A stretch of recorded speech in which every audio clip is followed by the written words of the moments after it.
Watch this. They were just done. Yeah, I saw that.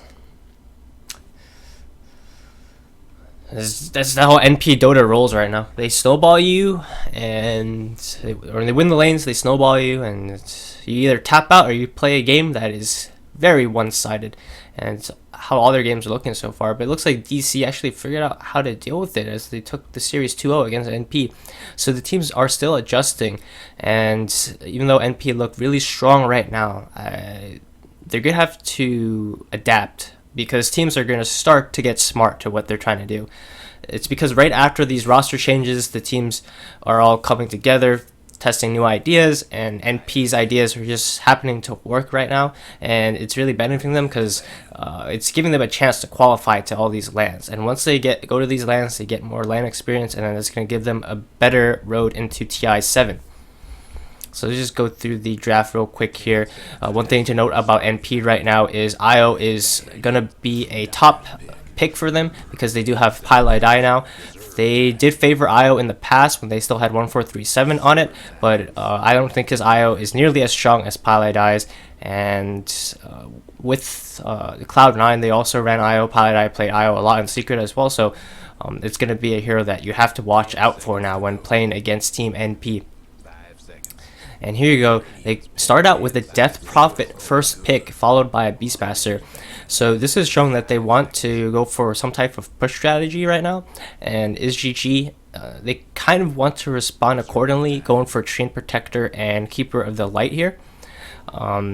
These heroes can defend towers very well, but the problem with them is they can give you weak laning stage potentially. I mean, Coddle is a really strong laner, don't get me wrong about that.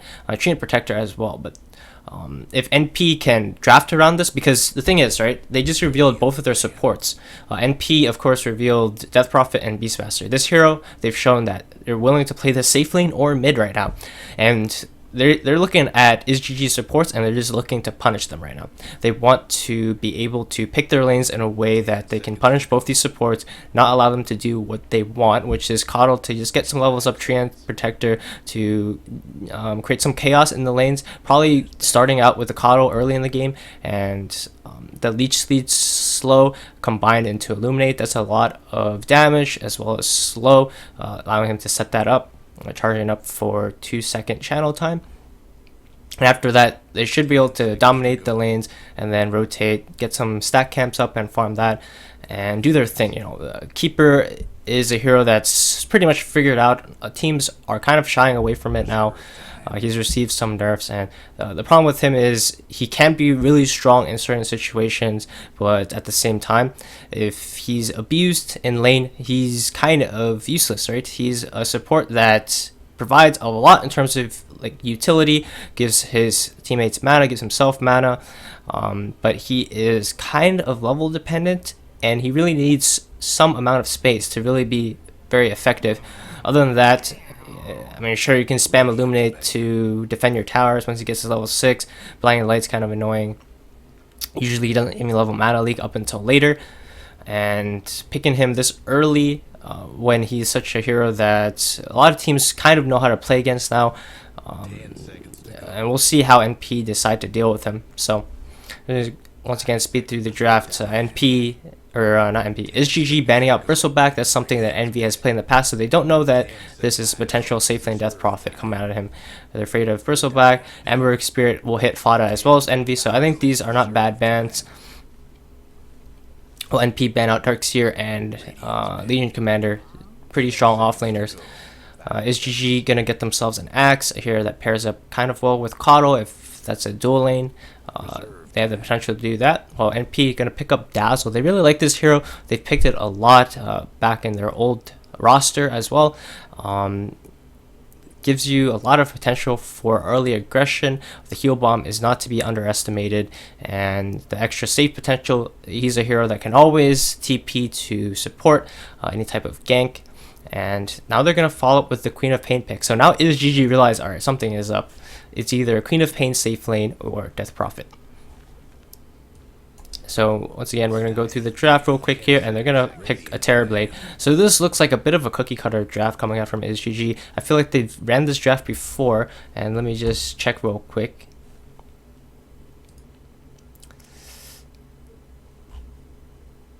or at least something similar to it. Let's check out here.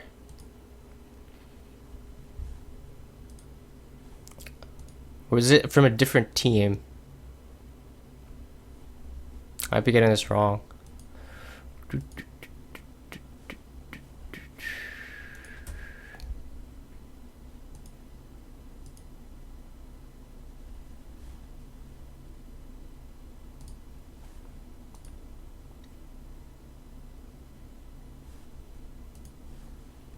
Alright, it's actually going to be the first time they run this specific rendition, but I think I'm just getting confused with another team.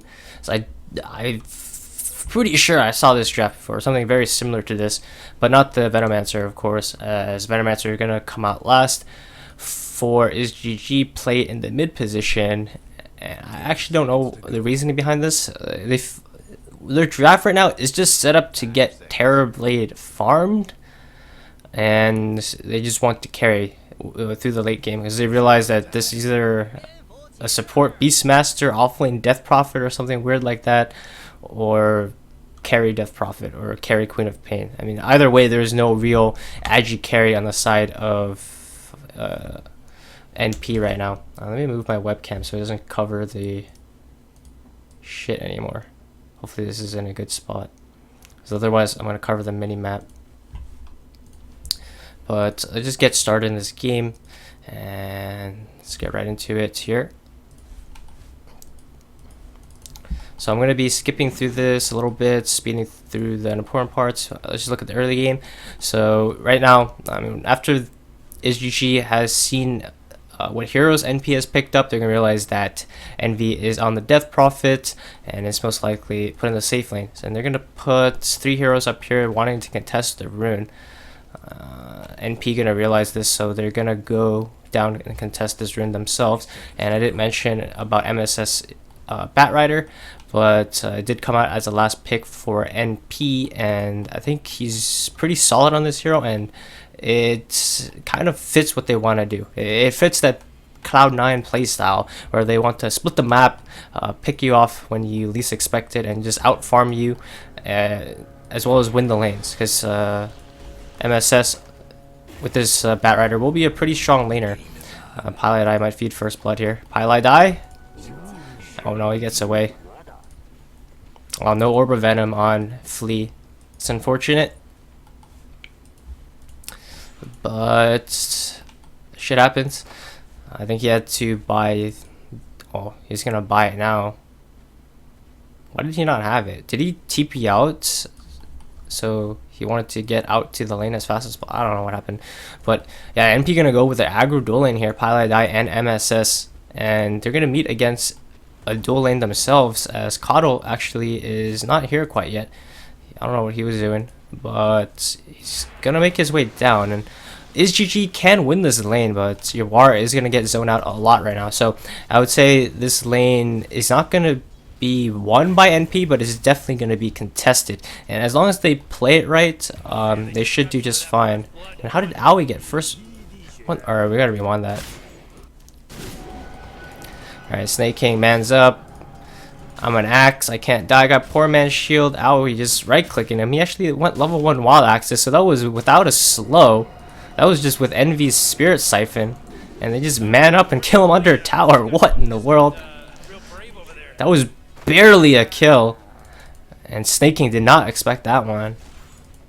I mean, how often are you an axe and you have to play against Death Prophet and Beastmaster with wild axes level 1?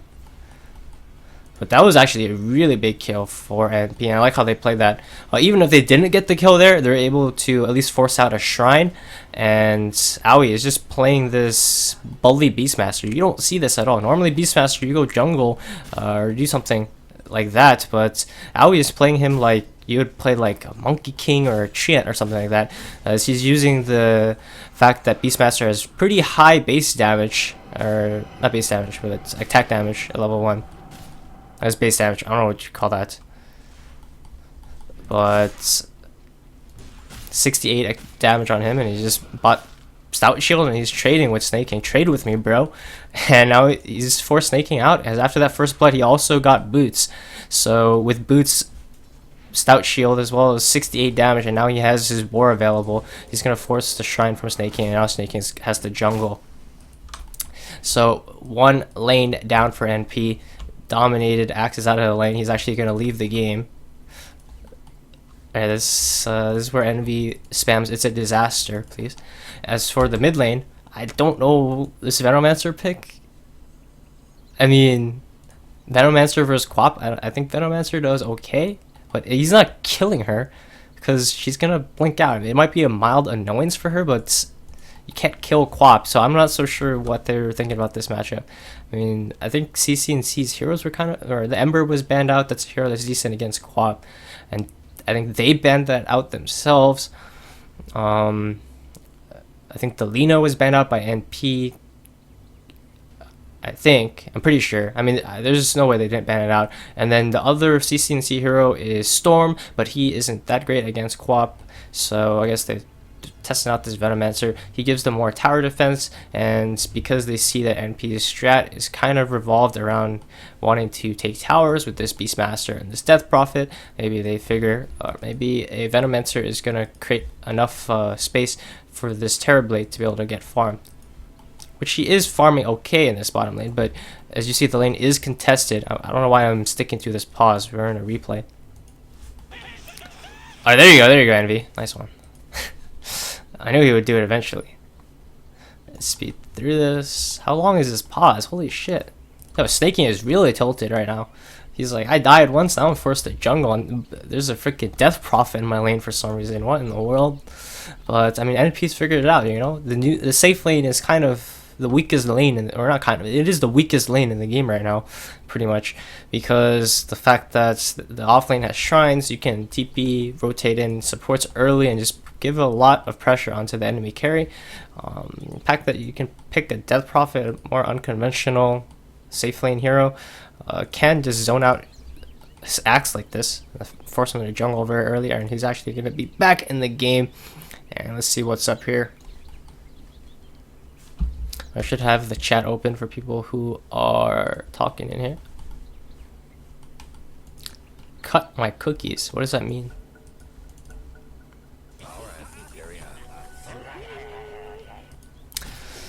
Snake King is currently jungling and doing his thing. I'll speed it up after the laning stage. It's pretty important to watch the laning stage right now, as we're going to see MSS and Paladai doing a ton of harass here, and or 5 stacks of sticky napalm onto Treant. It's going to be easy kill, but they will trade a kill back to Yawar. He'll load up the reflection. Not really ideal for him, but I believe it did set up that kill. So the mid lane, looks like Aoi picked up a bounty rune, found an arcane rune as well for himself, and he's going to see Snake King's back in the lane, so he's probably going to go contest that. Meanwhile, in the bot lane, MSS is back. He has his Tranquils now. He's up to level 3. Looking pretty good. Alright, Paladai. And the thing with what NP are doing right now in this off lane is they're not really slowing down Yawar's farm because it is just a 2v3, but they're stopping Snake King and Fleet from doing what they want, right? Snake King doesn't want to just go for these fights at this point in time. He wants to be able to stack, pull, and now he's forced to TP rotate to save CCNC from Fodder, who's gotten a solo kill. And now at this point, NP has pretty much won. I would say pretty much, because his bottom lane is still a bit even, but considering what they've done to the supports, maybe they haven't contested Yawar, but look at that heal bomb coming out from Paladai and Stan Kingstead. So they killed both the supports in state, so the supports are feeling bad for sure. Yawar is not the happiest camper in the world either. And at this point, NP has won all 3 of their lanes, and we're going to speed through right now and see what happens from there. Looks like Aoi will transition into jungle lane now. And this is such a perfect hero for Aoi, actually, because he's a jungle master, right? And this is what Beastmaster does. He's also a split push master, and that's what Beastmaster does as well. And from a support position, I can see Aoi getting a lot done with heroes such as this. And it looks like in the mid lane, CCNC gonna go down again. Let's just speed through now. We're gonna go at 1.5 speed or 2 times. So I'll see if this is fast enough. I'm gonna go 2 times. 2 times. But Envy pretty much free farming at this point in time. He is free farming. He is only a couple of CS. He's even to Yawar. So Envy's farms even to Yawar. Yawar's lane has been contested, but his farm is still looking decent. The problem is this: Snaking can't utilize these camps, because every time he does, he's gonna get run at by MSS, and as a result, Flea has to be here to cover for his Coddle, and they're doing their best. Right, they got this stack pull off, which is pretty good. He's gonna Coddle blast it down, and some of these creeps should die. So if you look at their experience, it's not that bad, right? I've seen Coddles in pubs do worse than this.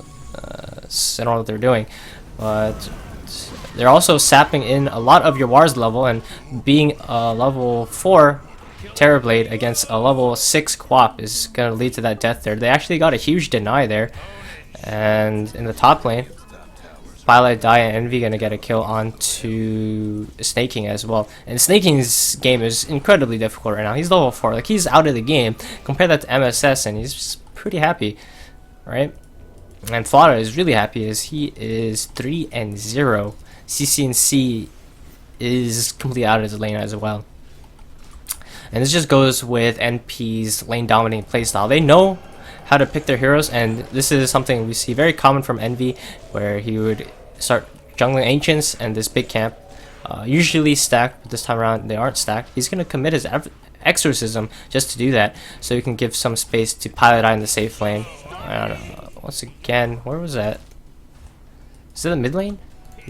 Yeah, he died in the mid lane. He got dove by Fada again, so I actually don't understand this.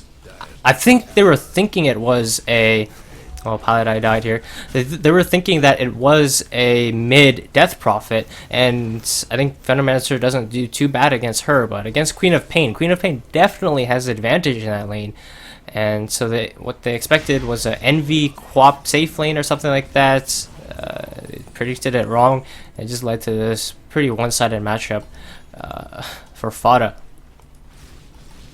MSS does go down here. Yawar is jungling. Snaking is still trying to get something. After that kill, he's going to be decent on level. He's also kind of close to his blink. So isGG is making a bit of a comeback. They're not entirely out of the game yet. They've done a decent job of just keeping themselves in the game. But this game is going to be far from easy for them. Envy... he did go Midas, so I knew it. Yeah, so he went Midas.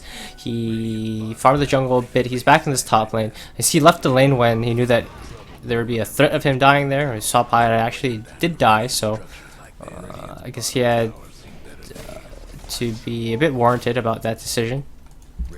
MSS scouting out. I'm going to slow back the game to 1 times, because this is kind of a critical part for NP. If you look at the net worth advantage, it's pretty big, about 4,000 at the 10-minute mark. But how are they going to play the game from here, right? And we look, they're not using the Exorcism to just push into isGG, because they know that isGG, that's their strong point, is to defend towers. They have Chain Protector who can heal it up. They have Coddle Blast. They have the Venomancer. I guess he didn't level up his Plague Wars that much. But if you look at how they're playing right now, they're wanting to split the map, get pickoffs. And with MSS and Fada, they're going to find a quick kill there onto Snaking, and they're not going to allow isGG to farm. Sure, isGG is going to farm here and there. We see Snaking, he's going to try to get his Splink over here, while Yawar is trying to pressure the top lane. Envy is here to defend it, and he's actually in the most vulnerable position right now for NP, because he knows he's alone in the safe lane against at least 2 heroes, and there is soon to be 5 coming his way, and I think he might die here. It's a bit of a mistake from Envy, unless they planned him to die here so they can get some damage done on the mid. But he will die. Metamorphosis was committed from Yawar, and in the meantime they're living armoring up the mid lane. But during this whole time, Aoi, this is what he does. On the Dire side, he runs straight down this bottom lane after he gets some levels. We saw him do this on Visage, and now he's doing the same thing on Beastmaster. He doesn't leave this area. And the advantage that this gives you is your Beastmaster is constantly pushing this lane. Yeah, sure, isGG are starting to work on this tier 1, but it's still alive. Now we're going to see Snaking go down as he was trying to cut the creep wave, runs into Fada. And so NP respond accordingly, stop isGG from taking this top tower. Aoi actually rotated, and he wants to find Flea. So Aoi will leave this bottom lane just to defend top. and he's gonna get all the farm from it as well. Well, you look at Fada, he's farming up the jungle, and Envy is now gonna replace Aoi in this bottom lane, running at your war using his exorcism, and they're gonna get the lasso, and this should be a kill. He's already used his sunder, and there's no way your war is gonna get out. So if you just look at NP's rotations there real quick, they moved Aoi top and they moved Fada top to defend against isGG's push. They did not want to lose this tower. Envy was like, I don't want to lose my safe lane tower, guys. I don't lose my safe lane tower. Can you guys go? And they went, right? Aoi TP'd. They managed to get Flea, they didn't manage to get Flea. They got Snake King. But as soon as that happened, they went right down bottom lane to go where Envy was, or not, Aoi was before with Envy and MSS. And they took out Yawar, who was like, alright, Aoi left the lane. I should be safe to farm here for a bit, but he was not, as that was going to be MSS Blink being shown off. And now Aoi going to do the same thing in this top lane, while Envy is doing it bottom. I mean, he has to be a lot more careful, as he's a core. He doesn't want to die, so he did push out the wave a bit, but he's going to back off now. He ideally needs some wards in this area, but he's also out of mana as well, and doesn't have exorcism, so he's going to back himself out. MSS is going to do the same. And the fact that they're doing this shows that they actually want to fight soon. And Envy wants to get to full mana so that he can fight top, it seems. Because they definitely know that heroes are top right now. And now we're going to use his roar against CC and C. And I think he's just baiting his life here. He's going to die for sure, but he's going to put isGG in a bad position. Oh, unfortunately, MSS doesn't have his Flaming Lasso. This might be a bit bad. Alright, so that wasn't the cleanest fight coming out from NP at all. I don't think Aoi expected the heroes to all be there right away. He definitely was planning on potentially dying there. He wanted to go in just so that isGG would take a fight, because he knew that his team was coming. Envy just filled up his mana, and he just picked up his Yules as well. So he wanted to bait a fight from isGG, but it did not work out because the lasso wasn't there on time. isGG was there a bit too quickly, and they managed to kill him before Envy and MSS could arrive. But now they still want to fight here, because they were ready to fight before. They didn't use any big spells. They used lasso, but they still have exorcism in 5 seconds, as well as sonic wave. But they're going to take this opportunity. They see that the tower is deniable, so they're going to deny it instead, to make sure that isGG don't get all the gold. Now Envy gonna play relatively aggressively, knowing that there's a decent amount of heroes here, but of course he knows that his team had his back for a bit, but now that they've moved out to the jungle, he's gonna back off. He might die here. I think he's still wanting to take a fight. Like, he knows there's heroes around him, and he is gonna just push out the wave safely, and ideally he wants someone to go on him. The problem with this is Piodai is not actually behind him, so if isGG is kind of fast, but the problem is they don't have that much burst damage, so they won't even go on him. He's playing like he is baiting right now. I mean, he's playing scared, but it's not really smart for isGG to go on him like that, because if they don't kill him, he gets his Yules off or something, that TP rotations come out, Grave comes out, they're all dead. And back to Aoi, he's doing the same thing back in this bottom, and the game has slowed down a bit, so I'm probably going to go 1.5 speed again. Aoi doing his thing, pushing in this bottom lane, forcing a hero to be here. As soon as they see a hero is here, they're going to make a smoke, because now they know where CC&C is, so they're going to catch a hero on the way, find MSS. Now they're going to get Stand King. Nice pushback from MSS. Another kill for them there. So just consider that played right there. They have Aoi pushing the bottom lane, right? If they go into Aoi, they would have been there to counter initiate, because they were smoking in, right? And they showed CC&C, so they know that isGG is not 5 wherever they are, right? Because CC&C is for sure here. So if they're in their jungle, the most they can be is S4. So it's going to be an even fight, at least for NP at the start, if they get the catch. And they're coming in with the smoke, so they're going to have the advantage, especially with the Beastmaster. And they get those 2 kills there. They take out the mid tower, and look at Aoi. He's still in this bottom lane. And you ask yourself, why can't isGG go on him? The problem is, if you look at the vision, if I can do that, how do you do that? They don't know. Just look at who's showing on the map for NP, right? And you look at Aoi, and he's shown himself a little bit here and there. So you just say, yeah, I'm in this bottom lane, I'm gonna push it in. But he's mostly pushing in the lane with his wolves. You see here, and because of that, first of all, he's hard to catch. He has the bird, so if isGG are not smoking on him, he's just gonna back off and they're gonna waste their time.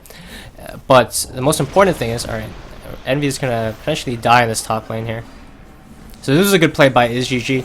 They realize that we're not gonna mess with Aoi, and we're gonna go for Envy instead.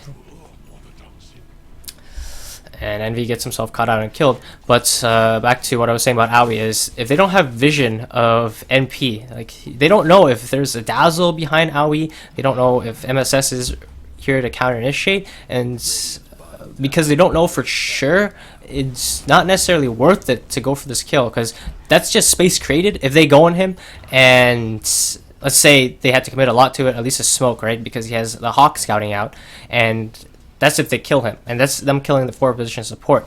And if he had support behind him, he survives. That's really big for NP, because not only did they commit their time trying to kill Aoi, but they just died. So their gank didn't work off, and it didn't work out, and they died as well. And that's gonna open up the map for NP to go for Roshan, push other towers, etc. And while I'm talking about that, a fight breaks out in the top lane. I'm gonna turn out the fog again. So it looks like isGG wanted to contest this top lane after ganking Envy. They're going to bring MSS, they're going to bring Pilot Eye. Notice, only MSS and Pilot Eye. Aoi's going to come in from behind. He's going to catch the hero trying to retreat, and they're going to get 3 kills for themselves.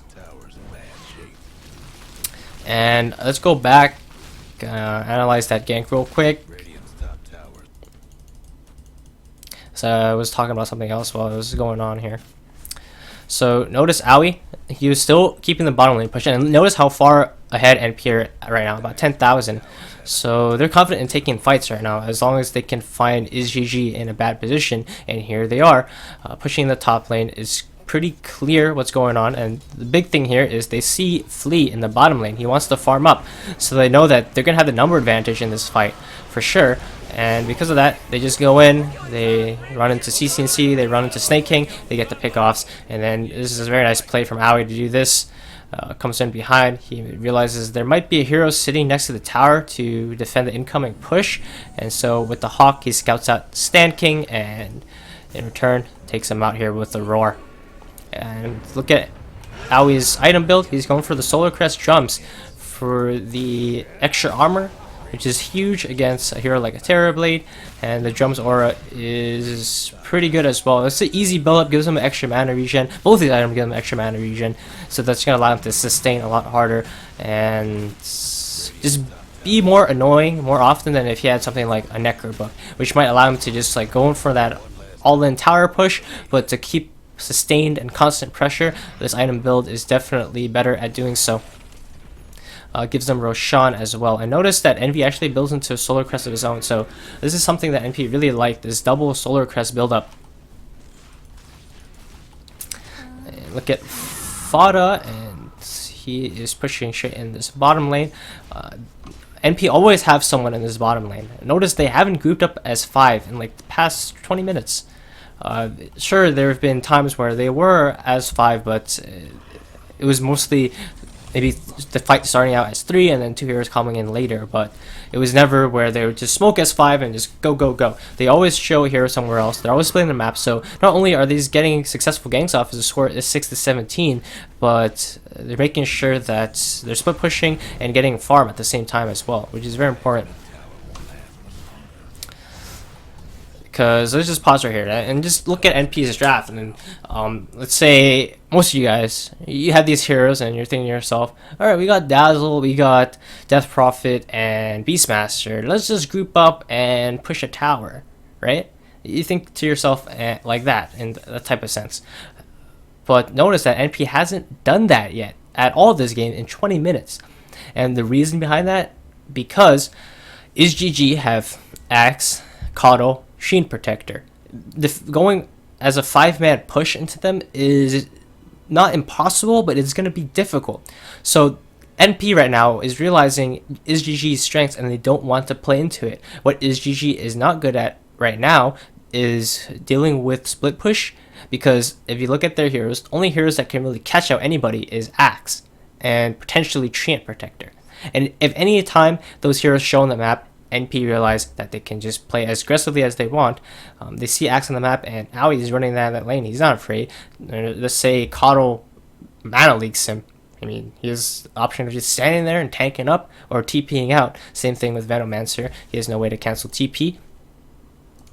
And if you look at Terrorblade, or that's Venomancer's build, that was a bit confusing. Yeah, he just went for the Midas Boots of Travel, kind of greedy build, and it fits with what isGG wants to do, is they just want to hold the game. And in that sense, they're doing okay, as they have a 10,000 net worth disadvantage, but they're still in the game. They haven't lost any of their tier 2s yet, so they're looking good on that front. And now they're grouped up right now, looking to push the mid lane. They're feeling relatively strong with what they have right now, which I really don't know why they're doing this. I guess they're realizing that something needs to be done. They need to start taking towers, open up their map a bit more. They're definitely feeling under farmed for sure. You look at their items, they don't have much of anything. The only hero that is farmed at all is Jawar, and look at his net worth, and he's still behind Fada as well as Envy, but I don't think this is going to work out well for them at all. Now the weave going to be put onto both Snake King as well as Jawar. He still wants to take this tower, but do they get out with this? So they will get the tower uncontested, because I don't think Envy wanted to fight quite yet because his Exorcism was on cooldown. So yeah, that was well played. They knew Exorcism was on cooldown. It was pretty close though. That was like 10 seconds, so they played that pretty close. But now NP gonna realize that there's no meta, and they're gonna go straight into a gank or Roshan. I think Roshan, this will be the first time they're as 5, and maybe they're looking for a pick off first. Envy did go for a Solar Crest of his own, so they're doubling up on the Solar Crest right now. It looks like they are wanting to go for a gank, but they're gonna see that isGG has retreated all the way back, and wouldn't be surprised if they just head into Roshan real quick here. And it's going to be very hard for isGG to contest this right now, because their bottom lane, they're showing Flea, and with Flea showing like that, isGG going to commit this for sure. They're even going to use Exorcism just to make sure it falls as quickly as possible, giving it the least amount of possibilities of isGG contesting this. Roshan going to be given to Fada, and that's that. Metamorphosis used for the mid tower, because the new Exorcism was down. It came in a trade for Roshan, and now they want to fight, but they know that Exorcism is expiring. But against the Aegis, it's not going to be so easy, so I don't think this soak is going to work out. And indeed, they're just going to back off, farm up again. Smoke kind of wasted there. They were probably looking to contest, but they knew that Roshan was falling too quickly, and as soon as they got to where the pit was, they realized that it was an awful idea. With Exorcism running, they had the vision advantage with Beastmaster Hawk as well, and it was just way too difficult, especially fighting around the pit like that against a Bat Rider. You can just lasso an important hero onto the high ground like Terrorblade, and you're just shit out of luck. But after that, let's speed up the replay again real quick here.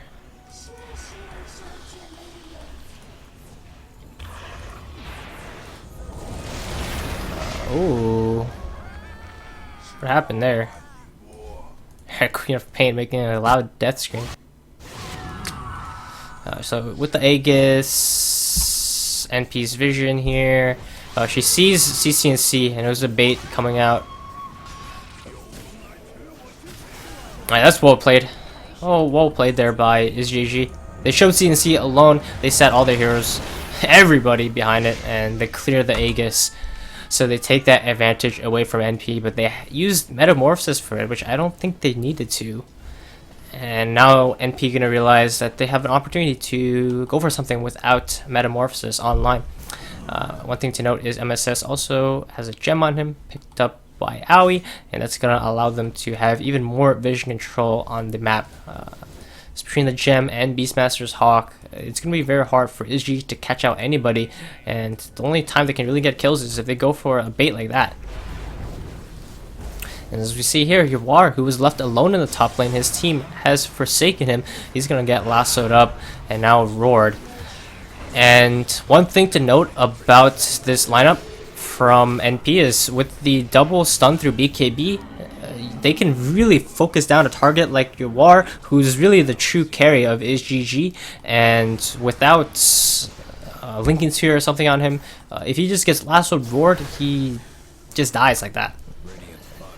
And his team did want to come help him, but it didn't arrive in time, so he will be taken out. So that ended up being a 1-for-2 trade. They lost their Aegis, but they killed Yawar, which is a very important pickoff.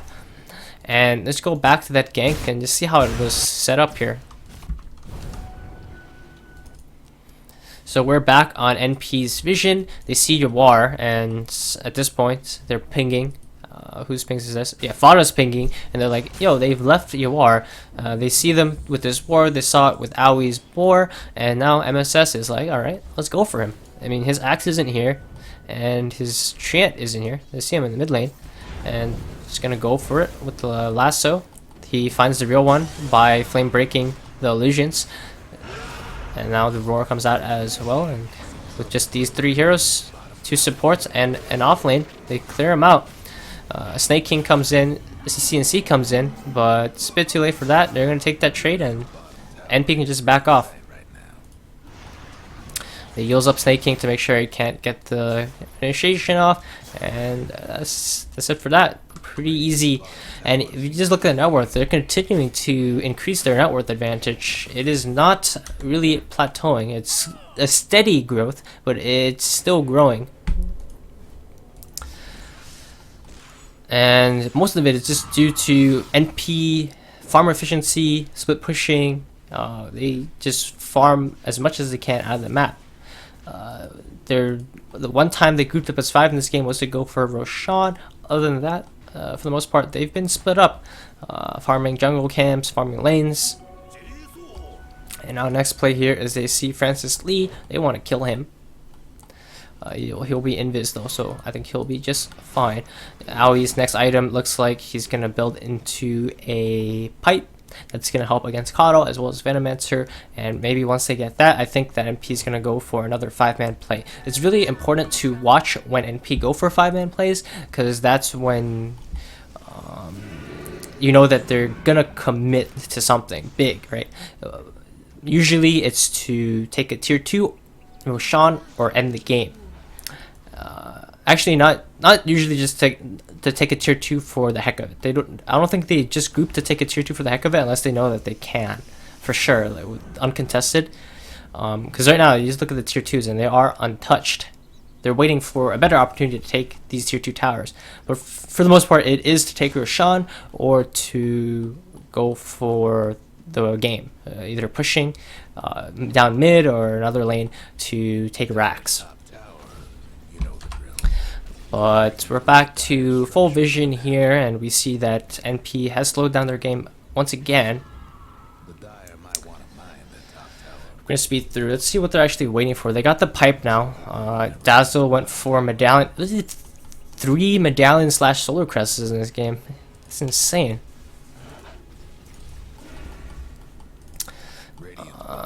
Bat Rider is getting close to his Yules. NP, Envy, kind of almost to his Octane, or something's happening here. So they send Fada down the bottom lane, and he's going to start to put pressure on this tower. And the towers were all full HP because of Treant, of course. I forgot to mention that. But Francis Lee going to get caught out after that smoke gets pulled onto the high ground. Now the rest of isGG have to leave the top lane, but they did get a tier 2, and they managed to defend the tier 2 bottom. Now Fada, oh no, oh, he got the Shadow Shake onto Snake King, so he wasn't afraid of just going for the TP out there. Pretty sick play there. They did commit the exorcism. So I would say that that trade actually favored isGG there a bit, which is good for them. But I think NP, their time to definitely close out the game is either with a big pick off next to Roshan and just push down a lane. And they're waiting for their win condition right now. Other than that, they're still taking the game steady, not really forcing down a lane or anything like that. They realize that these tier 2s are too much work for what value they will give the NP if they take it. I'm sure they get some gold from it, and they'll get a little bit more of map control, but the fact that they have to go through a Coddle, Treant, Venomancer, it's too much work, and if they can get it through split pushing, that's nice, but they're not going to commit to it. Notice that there's been 21 minutes where they've taken all the tier 1s and they've still let these tier 2s stand. And they can, don't get me wrong here, they can take these tier 2s if they want to, but they just feel like it's not worth it. Sure, like right now, let's say they can bring all 5 of their heroes and go down the bottom lane, this tier 2 can just easily die. But they're going to miss out on all this farm time, they're going to get tier 2, and not only that is, this tier 2 is not guaranteed, right? isGG do have the potential to fight in an advantageous position next to their tower, and as a result, NP not even going to bother.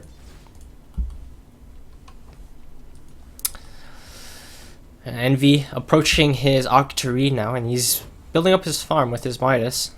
So it looks like he's the only Midas carrier in this game. It's interesting. It is making sure that he keeps high in level. He's up to level 20. I mean, look at Aoi. It's level 18 Beastmaster. He does have the experience gain though, so gotta give that out to him. And going on here, Francis Lee has decent farm for a Treant Protector, and he wants to go back into a Midas. So isGG is wanting to play the long game on this one. And the thing about Flea getting this much farm is it actually screwed his team a number of times, because multiple times he showed in the bottom lane to get some farm, and the rest of his team got jumped as soon as they saw Flea wasn't with them. And sure, he can still assist his team with the global living armor, but without the overgrowth, NP aren't really that worried of getting that fight turned around on them, so they just went for a couple of ganks. And I think there's at least 2 where Flea showed down bottom and NP got the gank off. But their net worth is finally starting to plateau as they're holding the game out, and isGG are getting stronger, so NP are going for less and less ganks. But as I say that, with Octarine core finish on Envy, they see their opportunity to strike, and they're going to jump straight onto CCNC and Snaking. And now Snaking is going to melt with the Midas armor from the Weave as well as the Solar Crest. Holy cow. And that was just isGG wanting to put a little bit of pressure into this tier 1. They thought that they could. Oh, what's going on here?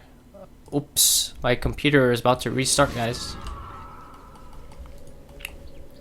Don't want that Windows update.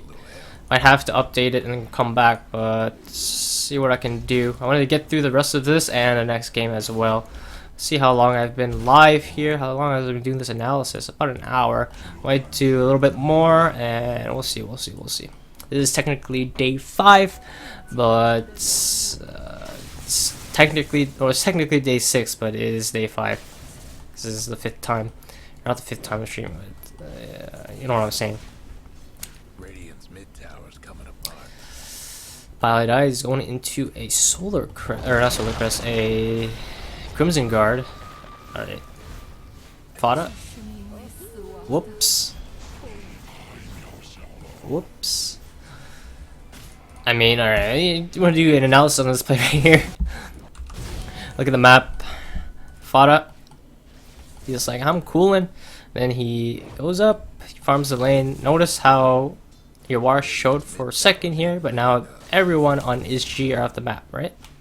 Now they're going to TP in. Treant Protector was there. He missed his ultimate. Whoops, there. But then Fada goes into the next creep wave, and isGG are just waiting. Like, that's actually a very well-timed or well-played gank there by isGG. They knew that they can't really jump onto Fada, so they're either going to wait for Fada to jump into them or give him a false sense of security, which is what happened there. Yawar showed himself for a split second, and he immediately backed away and hid.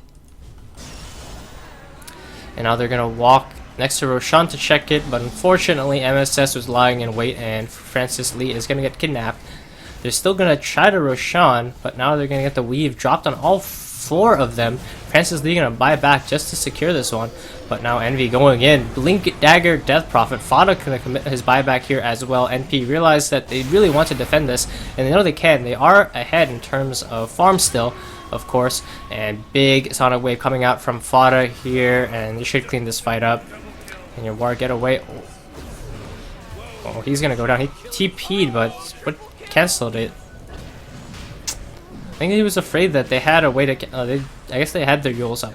It might have been on cooldown, but he knew that he couldn't get away with that, and just cancels it. Ends up dying. That's for Sean for NP. They had to commit a buyback for that, but isGG committed a buyback as well, and now they're looking to close out the game. Radiant's mid tower could use a hand. And just notice that they've finished farming, if you could say, right? They got a Crimson Guard on Dazzle. I think it's on the Courier. Yeah, it's a completed Crimson Guard on Dazzle. Ow, he's level 20. He's so tanky now. He's sitting on 2,000 HP. They know Coddle doesn't have his Ags yet. Envy doesn't have Exorcism either, but they don't really care. Fado had to use buyback, but he has the Aegis on him. So he's Gucci. He's about to hit level 25. Once he has that, he'll have the 70% spell lifesteal. That's pretty big. With Octarine on him already, it's going to be super hard to kill him. But even after that, they're not going to commit to taking out the tier 3. And they're going to back off. They're probably waiting for the next Exorcism. And level 25 onto Fada. He also can farm into his Mjolnir quite soon as well. MSS can get a blink. There's multiple ways they can end this game, right? They don't need to just go here and brute force that mid. They have the next set of items up. Potential pick off with this Bat Rider Shadow Blade, and they still have 5 minutes or 4 minutes, I guess, on the Aegis, so they don't have to rush it at all. But we will, because done a lot of analysis on this game so far, and this game is ending very soon. So maybe this pick off with the blink or the Shadow Blade does work out. Nope. And let's go to full map vision again here. Alright, they see isGG top, and they're like, alright, let's go for it. Envy just blinks in, gets the Yules onto Snaking. He gets lassoed, he's dead. And Flea trying to get out of there. He's fleeing. Envy gonna waste no time, pushing into the next creep wave, wants to do some damage to the tier 2, and he goes through mid. Snaking gonna get by him though. This is Envy going. He runs straight through to the bottom lane, finds your war, and oh, mana burn. So your war doesn't end up dying. They take this tier 1. Yeah, Envy's movement pattern there. Now there's a Solar Crest onto Aoi. Look at his CS, 209 CS, 4 position Beastmaster there.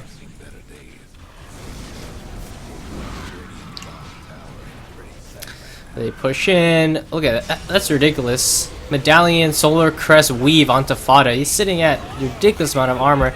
They just go in. They have the Aegis, so look at what they're doing. They clean up, kill everybody, and GG should be called. GG is called, and the game is over. We didn't really get to watch that last fight because I was speeding through it, but the thing about that is NP were that far ahead. That's when they should end the game, and they did, unless they somehow... they would have to really misplay that last fight for isGG to win there. Because if you look at the net worth advantage at that point in the game, they're way ahead. They had so much more items. All their heroes were pretty much unkillable. And look at Sand King, he didn't have his Ags yet. Flea sure had his items up, but Yuara's damage was just lacking at this point in the game, and Snake King, even though he has the BKB, felt pretty strong with it, but he's still getting melted between the minus armor from the Weave as well as the Exorcism. It didn't feel like it mattered. He had BKB. Of course, they still had 2 disables that went through BKB, and CCNC's Venomancer, mid Venomancer or support Venomancer, I don't know, because Aoi had more net worth than him by the end of the game, and he had a Midas boosted travel and a Hurricane Pike. Midas boosted travel really not providing anything for them in that last fight. So anyway, that was NP versus isGG. Pretty sick game by NP. It really all had to do with them winning the laning stage, setting up their lanes to win. Well, I guess, first of all, setting up their lanes to win, then winning the laning stage, and making sure that they snowball with their advantage, which doesn't mean grouping up and taking down a lane, because that's where they're going to throw their advantage that they got from winning the laning stage. They made sure to make smart plays every time they went for a gank. They wanted a level advantage, or not level, numbers advantage, or at least the advantage initiation or vision, right? They never were at a point where they're like, Alright, it's 20 minutes in the game. We have some pretty good pushing heroes. Let's just run down mid, guys. Let's take a tier 2. This seems like a good idea. No, that's not what they did at all. They pushed down the towers really late in the game. If you look at when the tier 2 started falling, it was like around 20, like late 20 to 30 minute mark after they've gotten Roshan the second time around. They were playing around Roshan. They got that first Roshan. Didn't really make the best use out of it, as Fada ended up just dying with the Aegis, with really nice bait from isGG. And don't get me wrong, isGG played this game really well. It might not have looked like it, but this game easily could have ended in the 20 to 30 minute mark, but instead it took them, or it took NP a little bit longer, about 30 to 40 minute mark, because of how well isGG were playing. The fact that they were getting kills onto NP at all just shows that they had some pretty well set up ganks in this game. But most of it was just with their lineup. They didn't have the answer to NP's split push at all. Once again, with Snaking being the only hero that can pick someone off, it's so difficult for isGG to play this game. The fact that they've even baited Fada into a couple of kills there was super impressive. And I still think that isGG is a strong team. They need to work on their strategies a little bit more, get more cohesive, make sure that they do a little bit better in the early game. And I think they have potential, because those ganks, they played them perfectly, showing a hero on the map and then baiting all the heroes behind them and moving quickly so that Fada would think that he had an opportunity to strike. Caused 2 of his deaths in that game. I think Envy died once to it as well. So sick play there, but I'm going to go to NP's